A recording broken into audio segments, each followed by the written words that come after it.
Good midnight everyone, welcome back to your beloved drawback chess speedrun. The plan is very simple, we get that 100% win rate, as we always do. And without any further ado, let's get into today's content. Today we are climbing from 5100 to 5200 rating points. Relay race, if you can move a piece that's adjacent to the destination of your last move. You must. Absolutely impossible. Reveal drawback to opponent. E4. And since my opponent's name is the utmost convenient thing ever. You reveal, I reveal. I'll delay my first move until he counter-reveals his drawback to me. One eternity later. Okay, it's not happening. D5. It's alright, maybe he was waiting for me to make the first move. Never mind. I would like to immediately change your name to Shame, because even though I usually incentivize people not to reveal their drawbacks, you name yourself this way to bait your opponents into revealing their drawbacks to you and then you can take advantage of them. Shame on you. I hate this guy. I cannot afford to lose this game. A5. Okay, back to the game. I don't really have a good game plan for this drawback.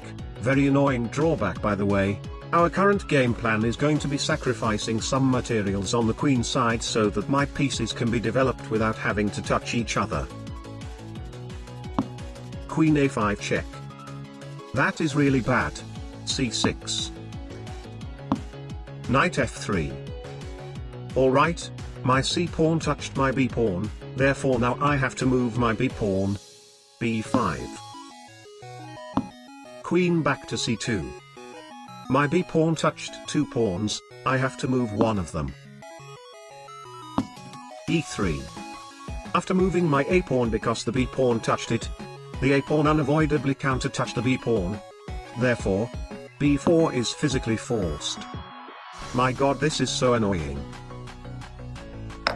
C takes b4.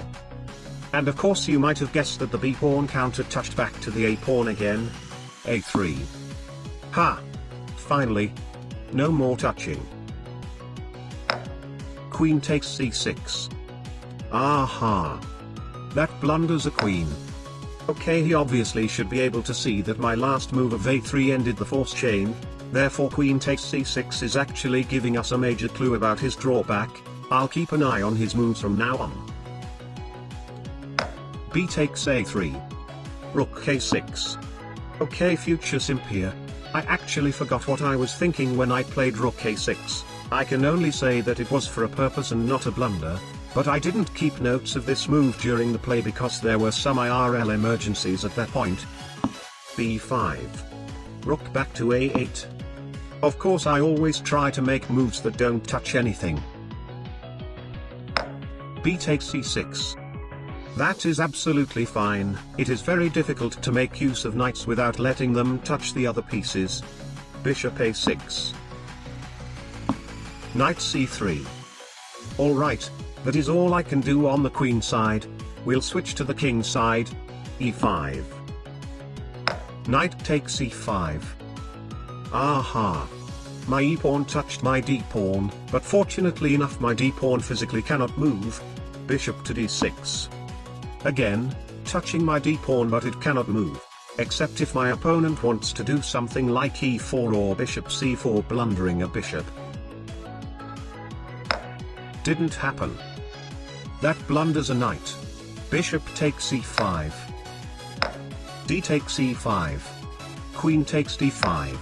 Nothing touches anything. This game is going very smoothly and I'm still up a queen. But the biggest question is that I still cannot tell what his drawback is. It doesn't even seem like he is even playing with a drawback. Except for that queen blunder a few moves ago. Bishop takes a6. Rook takes a6. What's just happened? Your opponent lost due to their drawback. Eye for an eye. If your opponent captures, you must capture on your next move. Or lose. So that was a real queen blunder. Second game, let's go. Fixation. Once you move a particular pawn, you cannot move a different pawn until you move a non-pawn piece. Once you move a particular non-pawn piece, You cannot move a different non-pawn piece until you move a pawn. That is a mouthful. I had to read that multiple times to understand it.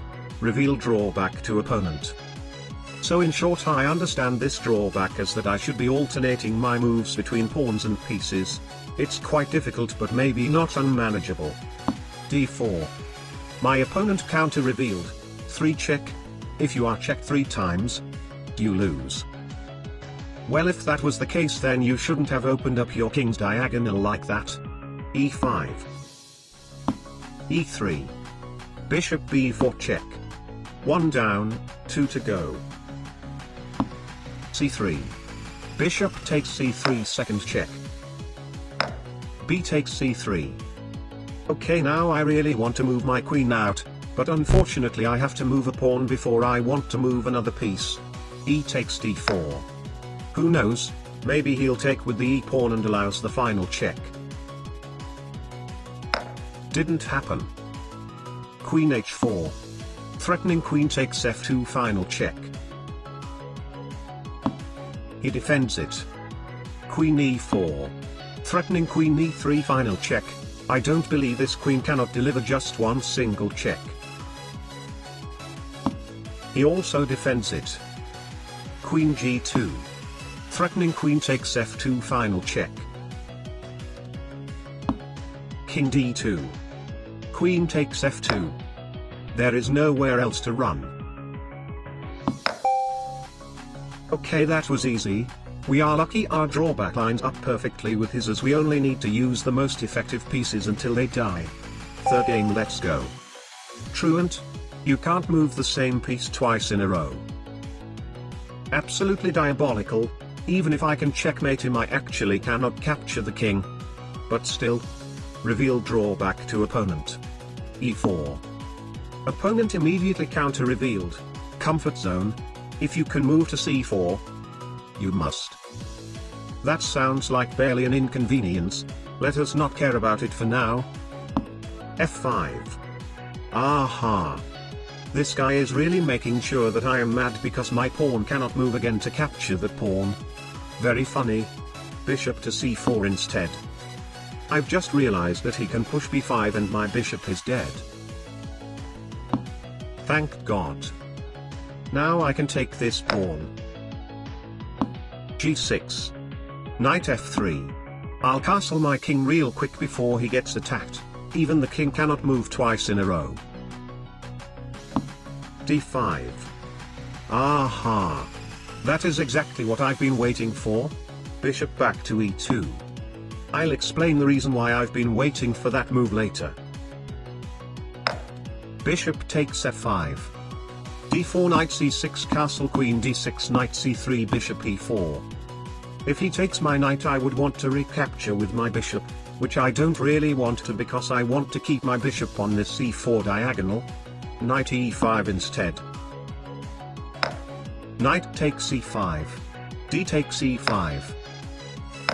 Queen takes c5. Take bishop e3. Please castle. Castle. Aha. Exactly as planned, but I cannot move my dark bishop twice. Rook e1. e6. Alright. Here we go. Bishop takes a7. Okay, so based on this guy's playstyle, I'm expecting he would play king to b8.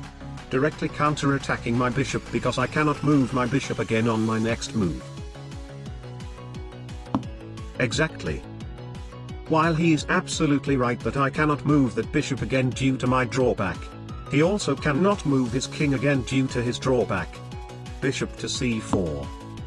The preparation paid off. D takes c4 is forced. Bishop takes the king. The game is a win. Drawback chess speed run today. 300% win rate.